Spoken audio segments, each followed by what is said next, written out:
Jax's revenge domain. I was sitting there minding my own business, trying to figure out if I'd left my phone on silent or if I'd just missed an email from a supplier.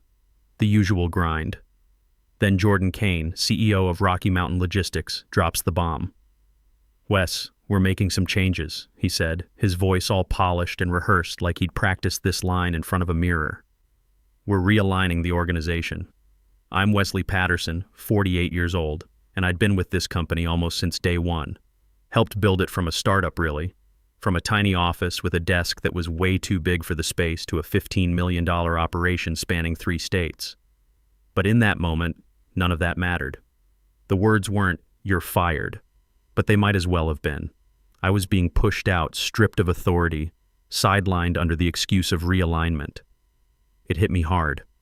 20 years of my life. Before that, 8 years in Army logistics, learning supply chain management the hard way in places like Kuwait and Afghanistan. I'd brought that discipline and those relationships here when I joined the company in 2004, back when it was just 3 guys with 2 trucks and big dreams. I didn't even know how to respond at first. All those people in the room, executives, managers, watching, waiting for me to say something. But there was nothing to say. Jordan, the fresh-faced 30-year-old with his shiny Wharton MBA, looked like he had it all figured out, while I was just the guy who actually made the damn thing work. The irony wasn't lost on me. Jordan had been hired 8 months ago specifically to modernize operations ahead of the acquisition talks that had been going on with Summit distribution partners. Those talks had started 14 months back, and everyone knew changes were coming. I just didn't expect to be one of them. I didn't shout, didn't fight it. I didn't even make eye contact with anyone as I stood up to grab my stuff. I just kept my head down, walked past the others in the office, and slipped my business card across Jordan's desk without a word. Just a small act, subtle. It was all I could manage. I'd been cut loose from any real authority, but I wasn't done, not by a long shot. Anger, humiliation, confusion. Yeah, they were there, all tangled together in my gut. But I was already thinking about my next move. My mind raced, plotting out how I could use this humiliation to my advantage. That was how I survived in this business after all, by always staying one step ahead. I walked out of that office knowing this wasn't the end for me, not by a long shot. I had 28 years of experience, relationships built over 2 decades, and I understood this company's operations better than anyone. Jordan could have his fancy title. I had something more valuable. That evening, I sat at my kitchen table with Jennifer, my wife of 22 years. She could tell something was wrong the minute I walked in the door. "What happened?" she asked, setting down her coffee mug. Jordan restructured my position, I said, keeping my voice steady, basically pushed me to the sidelines. Her face went through several expressions: surprise, anger, worry. "What does that mean for us? For the kids' college funds?" That was the question I'd been dreading. Our daughter Emma was a junior at Colorado State, and our son Ryan was starting his senior year of high school. College wasn't cheap, and at 48, I wasn't exactly in prime position to start over somewhere else. "I'm still employed," I said, "still drawing a salary. We'll figure it out." But Jennifer knew me too well. "You have a plan, don't you?" I did. I just couldn't tell her what it was yet. The next week was rough. Jordan didn't waste a second stepping into the role like he'd earned it. The very next Monday after my demotion, he called a meeting without me. Vendor strategy, my territory for 2 decades. I stayed silent, sitting at my desk while the executives filed into the glass-walled conference room. I could see them nodding along while Jordan waved his hands around and clicked through his PowerPoint like he'd unlocked some secret to the universe. Problem was, he didn't know jack about how any of it actually worked. See, I'd spent 20 years building relationships with every major carrier between Denver and Phoenix. I knew which drivers could handle rush deliveries, which companies would cut us deals during slow seasons, and which routes to avoid during winter storms. Jordan knew spreadsheets and digital transformation buzzwords. Big difference. I watched him point to a chart showing our vendor costs, talking about streamlining redundancies. What he was really saying was he wanted to cut our backup suppliers to save money. Those backup suppliers had saved our ass more times than I could count. When Mountain West Transport, our primary Phoenix route, had that truck fire outside Flagstaff last year, it was our backup relationship with Desert Express that kept us from losing the Morrison manufacturing contract. But Jordan couldn't see that far ahead. He was looking at quarterly numbers, not the relationships that took years to build. The office started to feel different, tighter, quieter. People kept their heads down more. Sarah from dispatching gave me a look that said she knew this was wrong. Mike from warehouse logistics just shook his head when Jordan walked past. Morale dipped, but nobody said it out loud. Jordan strutted around like things were fine, but the rhythm was off, like a truck driving with one tire half flat. I could feel the weight of every missed beat. These were people I'd hired, trained, worked with for years. Now they were stuck watching someone who didn't understand the first thing about what we did. I'd always made it a point to know everyone's name in this company. Not just the executives, but the warehouse guys, the dispatchers, the mechanics. I knew that Rodriguez had a kid with special needs, that Thompson was saving up for his daughter's wedding, that Kelly was working nights to finish her logistics degree. That's how you build a team. That's how you build loyalty. Jordan saw employees as cost centers and efficiency metrics. I saw them as the people who made this company work. Then, out of nowhere, I got an email that changed everything. It was addressed directly to me from a guy named Ryan Torres at Summit Distribution Partners. Hi, Wes. I'm working on behalf of Summit to get clarity on some operational workflows that appear undocumented, hoping you can provide insight into how freight scheduling and vendor redundancies were managed prior to the current transition. I read it twice, then leaned back in my chair. Summit was doing due diligence, and somehow they'd figured out that the real operational knowledge wasn't sitting in Jordan's corner office. It was sitting right here at my desk. I waited 5 hours before I answered. Didn't want it to look desperate. I kept the tone dry, factual, laid out our cross-routing protocols, our tiered supplier system, and how we balanced regional carriers against national ones during peak disruptions. Nothing flashy, just what worked. I explained how we'd built redundancy into every major route. Denver to Phoenix had 3 primary carriers and 2 emergency backups. Denver to Salt Lake had 4 options depending on cargo type and timing. These weren't just vendor lists. They were relationships built over years, tested during crises, refined through experience. Next morning, Ryan replied, "Thanks, Wes. Very helpful. Would appreciate staying in touch as we continue due diligence." No one in the office knew about this email. Not Jordan, not his new crew, not even the finance team. But I knew Summit was already watching, and they weren't impressed with what they were seeing from the corner office. Jordan could run his little show, flash his new branding decks, play CEO. I'd helped build this engine. I still knew how to keep it running with or without the title.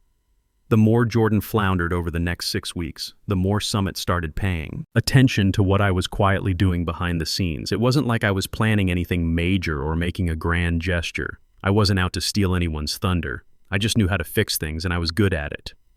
The emails from Ryan kept coming. Little things at first. Follow-up questions about vendor management, risk assessments on certain shipping routes, stuff that Jordan had ignored or didn't even know about. I gave him what he needed. No fanfare, no drama. Just facts, like when he asked about our winter contingency plans. Jordan didn't even know we had any.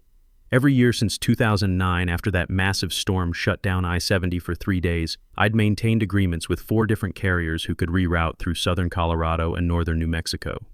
Cost us an extra 12 hours and about 15% more in fuel, but it kept freight moving when the interstate was a parking lot.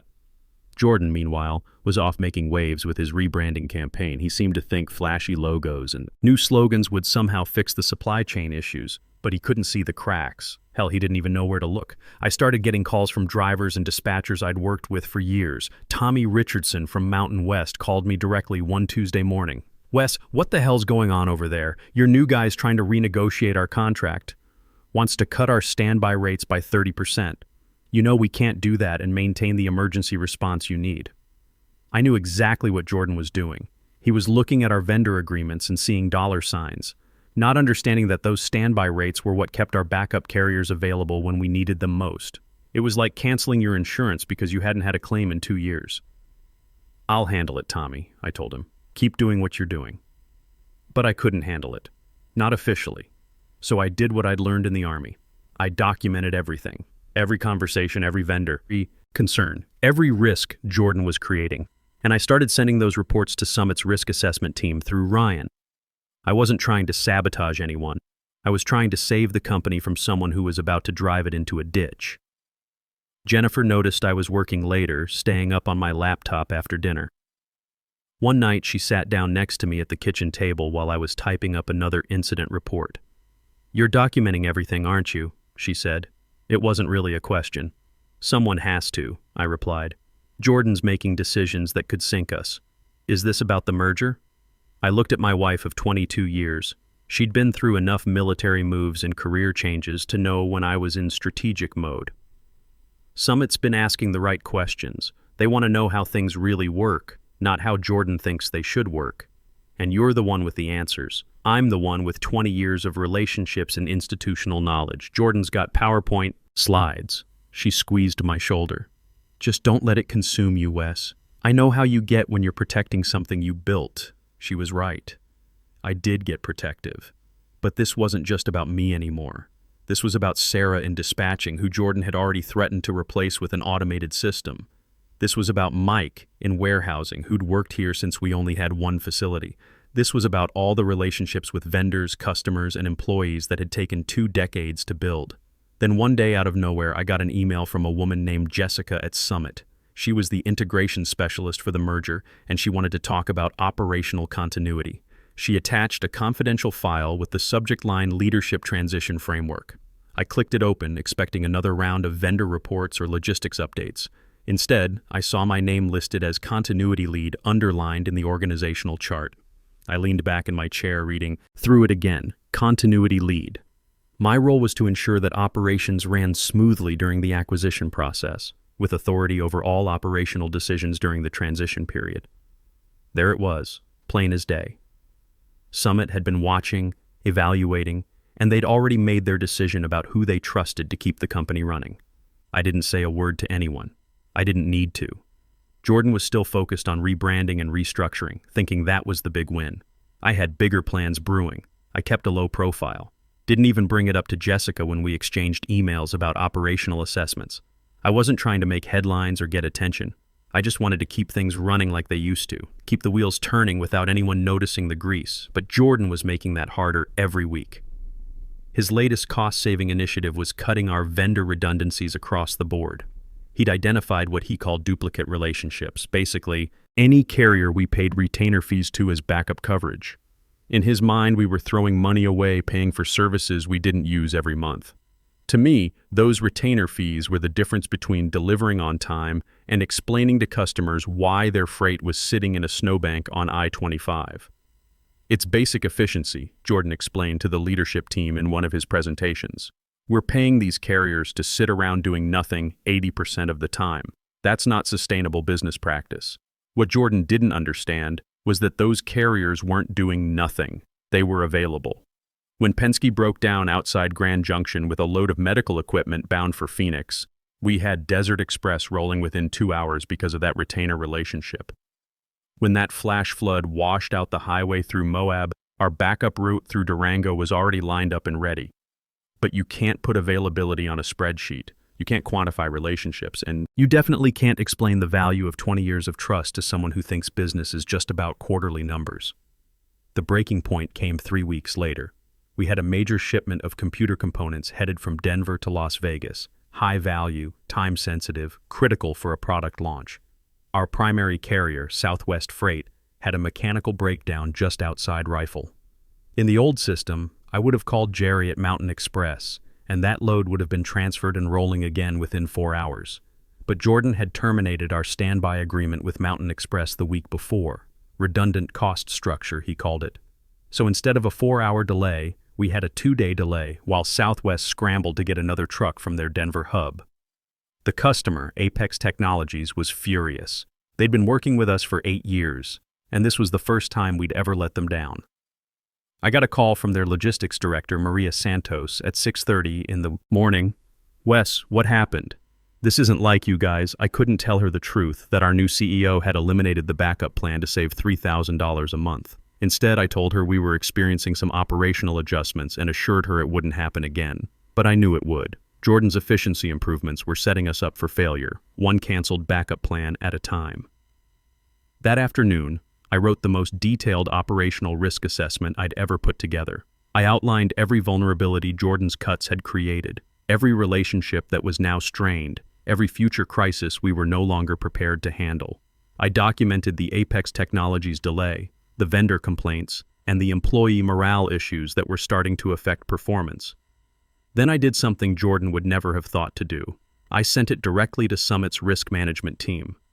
Not through Ryan, not through Jessica, but straight to the people whose job it was to evaluate operational threats to their investment. No emotion, no finger pointing, just facts. Clear, documented facts about what was happening to the company they were about to spend $50 million to acquire. I knew it would get noticed. What I didn't know was how quickly things were about to change. It didn't take long. A few days later, I got an email from Jessica that changed everything. "Hi, Wes. I've reviewed your recent operational risk assessment and would appreciate your insight on how these changes might impact long-term viability. I'd like to hear your thoughts on the transition framework going forward." I didn't hesitate. I wrote up a detailed response explaining exactly how Jordan's cuts were creating systemic vulnerabilities. I didn't have to sugarcoat anything. The gaps were obvious to anyone who understood logistics operations. The company was teetering, and Jordan's strategy wasn't going to hold. I wasn't interested in making Jordan look bad. The facts did that just fine. I just wanted to make sure the right people had the information they needed to protect their investment. The more I interacted with Jessica over the following weeks, the more I understood that Summit was already sizing me up. I was becoming the expert they needed to keep the company from falling apart, the guy in the background fixing everything quietly while Jordan took the spotlight. Meanwhile, Jordan was busy making his biggest mistake yet. He decided to completely overhaul our driver management system, bringing in some consultant from Silicon Valley who promised to revolutionize logistics through AI-driven optimization. What that meant in practice was firing our most experienced dispatchers and replacing them with an algorithm that didn't understand the first thing about weather patterns, driver personalities, or customer relationships. Rodriguez, our lead dispatcher, had been with us for 12 years. He knew every driver in our network personally. He knew which ones could handle the mountain passes in winter, which ones worked best with difficult customers, which ones could be counted on for emergency runs. The new system saw drivers as interchangeable units with efficiency ratings. "They're letting me go Friday," Rodriguez told me one morning, stopping by my desk with that look people get when their world's been turned upside down. "What's the severance like?" I asked. 2 weeks, after 12 years. He shook his head. "Jordan says the AI system will be more efficient, won't need someone tracking all the personal stuff." I knew this was going to be a disaster. Our drivers weren't just employees, they were partners. They stayed loyal to us because we treated them like human beings, not efficiency metrics. Tommy Richardson had been driving for us for 8 years because Rodriguez always made sure he got home to Albuquerque for his daughter's soccer games. Maria Gonzalez stayed with us through 3 competing job offers because our dispatchers understood her schedule as a single mom. The new system didn't care about any of that. I documented everything. Every violation of our continuity framework, every relationship that was about to be destroyed, every operational risk Jordan was creating, and I sent it all to Summit's integration team. That's when Jordan finally noticed what I was doing. He stormed into my cubicle that afternoon, his face red with frustration. "You're undermining me," he said, trying to keep his voice low but clearly struggling with his anger. "You've been sending reports to Summit behind my back." I stayed calm. I'd been expecting this conversation for weeks. "No, Jordan, I'm documenting operational risks that could impact the acquisition. That's not your job anymore. I restructured your position, remember? Summit designated me as continuity lead. Check your merger documentation." His eyes flashed with something between confusion and rage. He clearly hadn't read the fine print of Summit's integration framework. "I'm the CEO. All operational decisions go through me." "Not during the transition period," I said quietly. "Summit's been very clear about that." He stood there for a moment, probably realizing for the first time that he wasn't as in control as he thought. Then he turned and walked back to his office, but I could see the wheels turning in his head. The next morning I got a call from Preston Green, Summit's CEO. It was brief, but it told me everything I needed to know about how this was going to play out. "Wes, we're accelerating the final integration meeting. I'd like you to prepare a comprehensive operational assessment for the board review next Tuesday." "Of course, Mr. Green. Should I coordinate with Jordan on the presentation?" There was a pause. "That won't be necessary. We'll handle the coordination from our end." That Friday, Summit announced they were freezing all staffing changes at Rocky Mountain Logistics pending final integration review. Every one of Jordan's proposed changes was on hold. The AI dispatcher system, the Vendor cuts, the employee terminations, everything stopped. Jordan had no idea what had just happened. I knew exactly what had just happened. Over the weekend, I prepared the most comprehensive operational report of my career. I laid out every system, every relationship, every contingency plan that made Rocky Mountain Logistics work. I explained the difference between efficiency and effectiveness, between cost-cutting and value preservation. Most importantly, I documented exactly what would happen if Jordan's changes went through. Not opinions or predictions, but factual analysis based on 20 years of experience and 8 months of watching his decisions play out. Jennifer found me at the kitchen table Sunday night, still working on the presentation. "Big week ahead?" she asked, sitting down with her tea. "The biggest," I said. "Tuesday's the day everything gets decided." "Are you nervous?" I thought about that. "No, I'm prepared." She smiled. That's my military man talking. Tuesday morning came, faster than I expected. I walked into the conference room knowing this was the meeting where it would all come together. Rocky Mountain Logistics and Summit had been circling each other for over a year, and today the transition would finally happen. The room was set up in that sterile corporate way with the long mahogany table and leather chairs. Jordan was already standing at the front, clicking through his flashy PowerPoint slides. His voice was high energy, too eager as he pitched his vision for the company's future under Summit's ownership. He talked about growth, about innovation, about the bright new direction he was leading us toward. The slides were all graphs and colorful charts, each one more optimistic than the last. Digital transformation, automated systems, streamlined operations.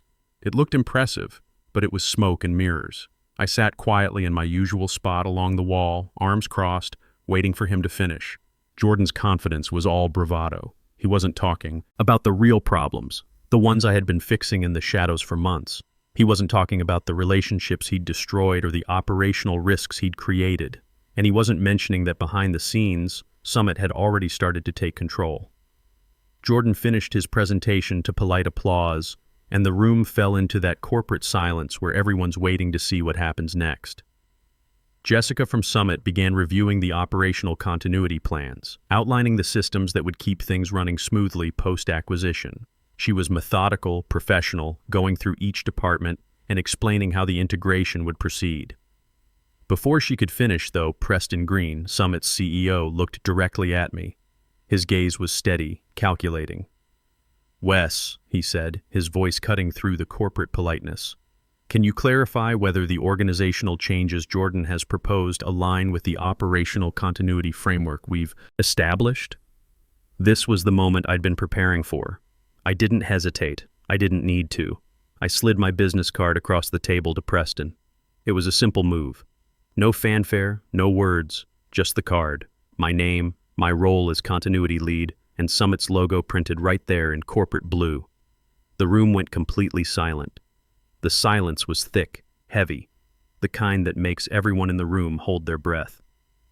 Jordan started to laugh, nervous at first, like he was trying to brush it off, like he didn't feel the shift in the air. "It's just a formality, right?" he said, his voice a little too high-pitched, a little too forced.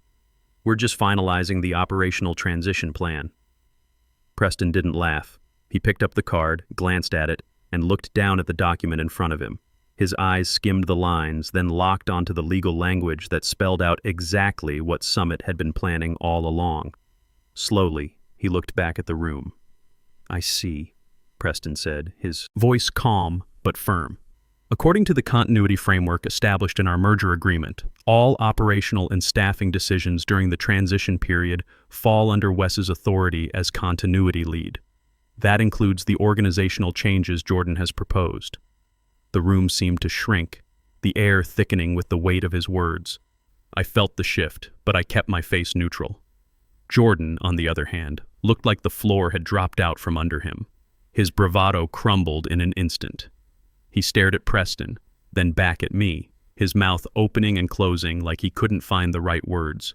This can't be right," Jordan stammered, his voice cracking.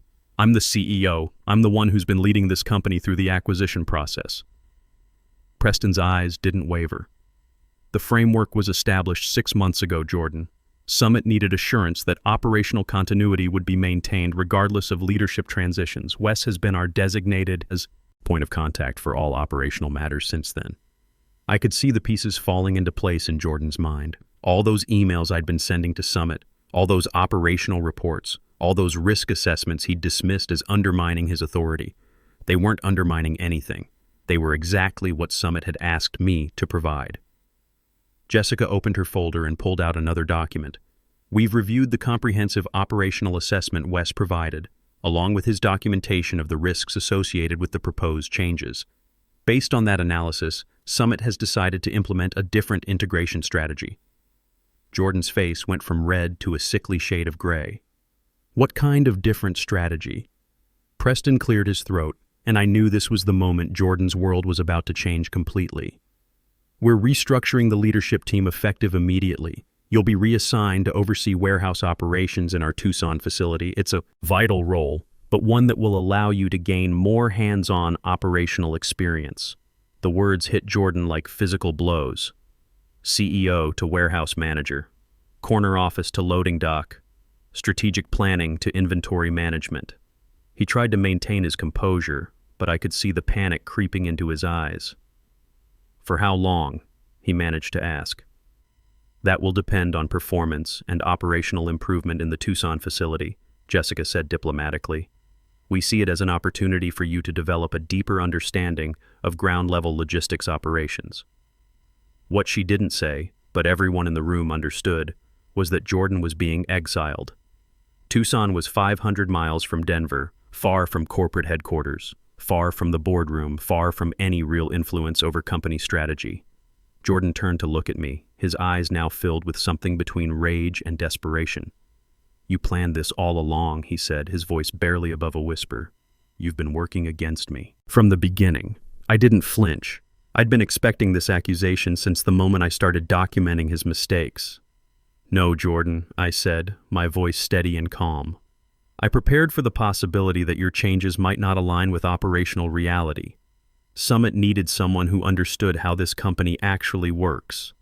The finality in my tone seemed to cut right through him.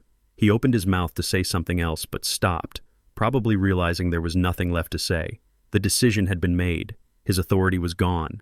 His vision for the company was dead. Preston addressed the room. Wes will assume the role of Vice President of Operations and Continuity, with full operational authority during the integration period and beyond. All department heads will report to him effective immediately. I felt a wave of satisfaction wash over me, but I kept my expression neutral. This wasn't about personal victory. This was about saving the company I'd helped build for 20 years. Jordan stood up slowly, gathering his presentation materials with shaking hands. He looked around the room one more time, probably hoping someone would object, someone would defend him, someone would say this was all a mistake. No one did. He turned and walked out without another word, his shoulders slumped in defeat. I could hear his footsteps echoing down the hallway, getting fainter and fainter until they disappeared completely. After Jordan left, the atmosphere in the room immediately lightened.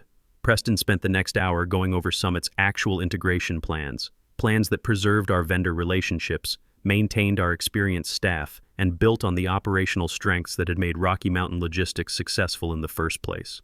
Everything I'd been documenting, everything I'd been protecting, everything Jordan had tried to tear down, it was all going to be preserved and improved upon. The AI dispatcher system was scrapped. Rodriguez and the other terminated employees were offered their positions back. Our vendor agreements were restored. Jessica walked me through my new responsibilities. I wouldn't just be maintaining operations. I'd be expanding them. Summit had plans to grow our Colorado operations and establish new routes into Utah and Nevada. They wanted someone who understood relationships, who valued experience, who could build sustainable growth instead of just cutting costs. 3 weeks later, I was sitting in what used to be Jordan's office, reviewing expansion plans with our renewed vendor partners. Tommy Richardson was back to his regular roots. Mountain Express had signed a new 3-year agreement. Apex Technologies was not only continuing their contract but expanding it to include their Salt Lake City distribution center. Rodriguez was back at his dispatcher desk, matching drivers with routes based on 12 years of knowledge about what actually worked in the real world. That evening, I drove home to Jennifer, who was waiting in the kitchen as always.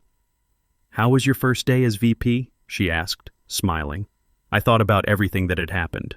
The months of documentation, the careful relationship building with Summit, the patient preparation for this moment. All those late nights at the kitchen table, all those risk assessments, all those emails to Jessica and Ryan. Good, I said, and this time I meant it completely. Really good. Jennifer hugged me, and I could feel the relief in her embrace. We'd weathered the storm. The kids' college funds were secure. My career wasn't ending at 48. It was entering its most important phase. As for Jordan, I heard through the logistics network that he lasted exactly 6 months in Tucson before deciding that warehouse management wasn't for him. He left logistics entirely and went into consulting, probably telling other companies how to optimize their operations based on his extensive 8 months of CEO experience. I hope he learned something from those months loading trucks and managing inventory. Maybe he finally understood the difference between efficiency and effectiveness, between cost-cutting and value creation. But that wasn't my concern anymore. I had a company to run, relationships to rebuild, and a future to plan. 20 years of experience had finally been recognized for what it was worth, and it was worth everything.